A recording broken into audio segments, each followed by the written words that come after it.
Okay, so get ready for this. Today we're going to be going really deep on just one song. Wow. I know, right? A whole deep dive on just one track. That's different. But seriously, just trust me on this one. This song is something special. I'm intrigued. It's called Forever a Moment by this guy, Michael Gabriel. Okay. And let me tell you, it's been making waves. I'm not sure I've heard of him. Yeah, well, he's Canadian, really deep roots in the Montreal music scene. Montreal, great music city. For sure. And his style is all over the place. Oh. Like EDM, acid jazz, pop, soul, electronica, all mixed up together. Wow, now that's a combo. Yeah, it's pretty wild. So you're saying he's not easy to categorize? Exactly, but that's part of what makes him so interesting, right? Definitely. And get this, apparently, he was even part of Men Without Hats. Wait, seriously? Yeah, the safety dance guys. No way! That's awesome. Hey, told you it was interesting. All right, you got me hooked. Let's hear about this music. Okay, so the source material describes the soundscape of Forever a Moment as super unique.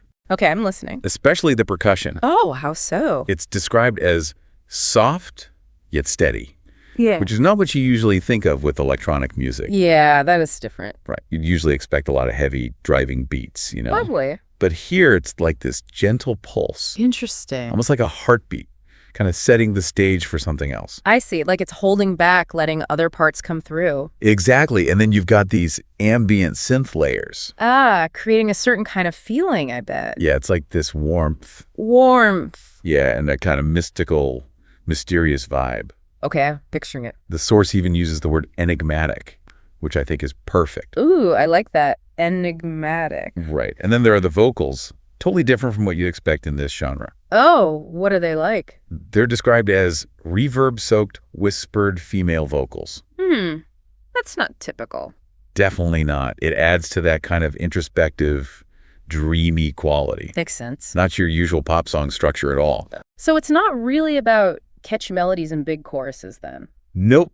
It's like the music wants you to really lean in and listen. I like that. And get this, the source actually says that all these different sounds come together to create this feeling of nostalgia, but also like you're moving forward in time.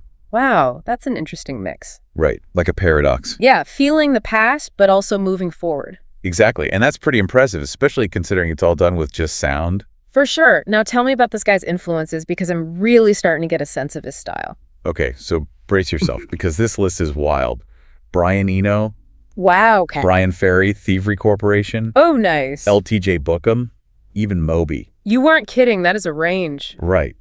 And it makes sense when you consider his eclectic sound. Absolutely. It's like he's pulling from all these different worlds. Yeah, you got Eno's ambient stuff, Ferry's smooth vocals and sophisticated writing, Thievery Corporation's global grooves. Don't forget LTJ Bookham's drum and bass energy. Oh yeah, and then Moby's cinematic electronica on top of it all. It's like he's taking all these little pieces and making his own tapestry. Exactly. And what's crazy is that the source describes his music as having this organized spontaneity. Organized spontaneity? What does that even mean? Yeah, it's like a contradiction. It is. It means it's structured, but there's still room for improv. Okay, now that is interesting. Like he sets up this framework with a solid rhythm, but then it's like he lets the music breathe, you know? I think I get it, yeah. The source even talks about how he uses subtle electronic touches, gentle synth orchestrations, and atmospheric sounds to keep things moving. So it's always evolving, but never loses that underlying beat. Right, it's a delicate balance for sure. It really is, and he makes it sound effortless. Well, he's definitely a skilled composer and producer, that's for sure. You can say that again. So what else stood out to you about this track? Honestly, I was blown away by the production. Really? In what way? It's so crisp and clean, but also warm and deep. It just pulls you right in. I know what you mean, yeah. It's like he's carved out space for each sound to have its own moment. Exactly. And the source mentions the bass being rich and immersive. Oh, yeah, totally. It gives it this real presence, like you can feel it. For sure. And then there's the synth work.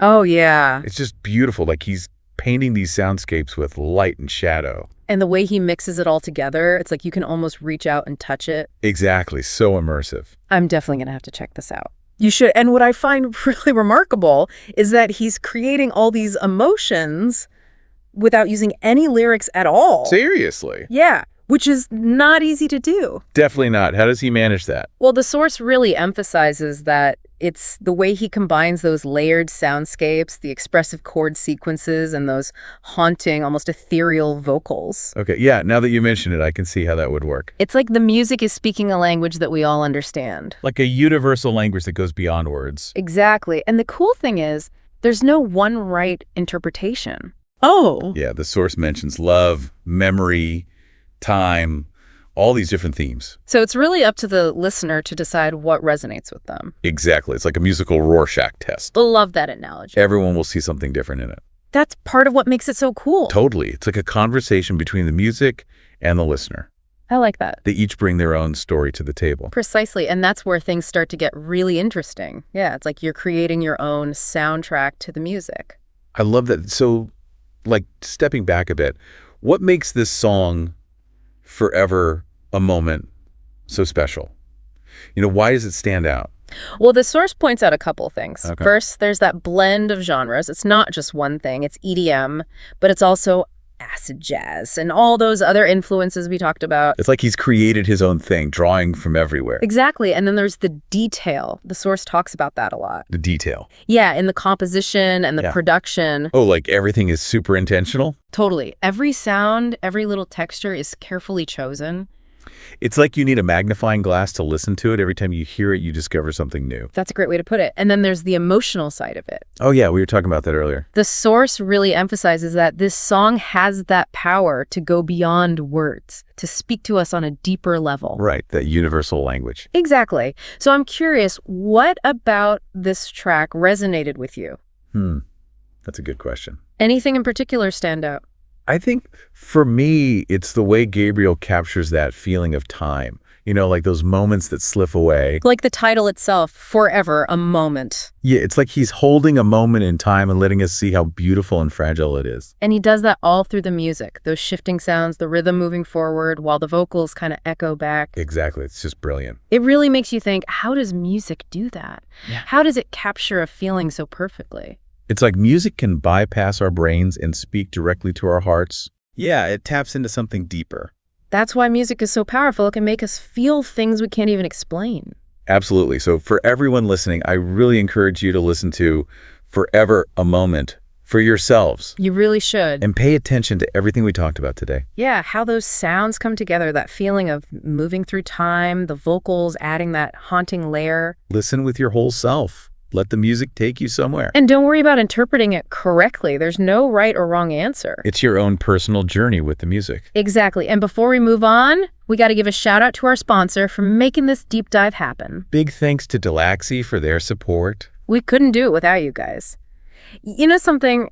Going back to the source, there's this one line that I think really captures what we've been talking about. Oh, yeah. Which one?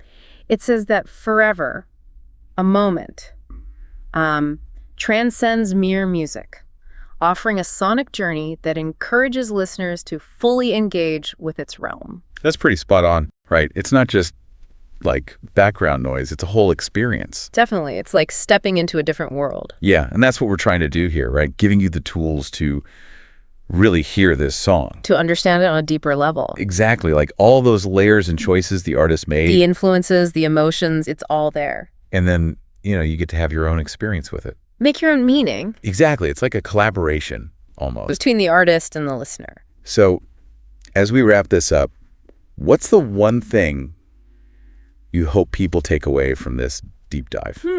That's a good question. Yeah. I think I'd want them to listen to Forever a Moment again, but like with fresh ears, you know? With all this new knowledge. Yeah, to really appreciate how much depth there is to it.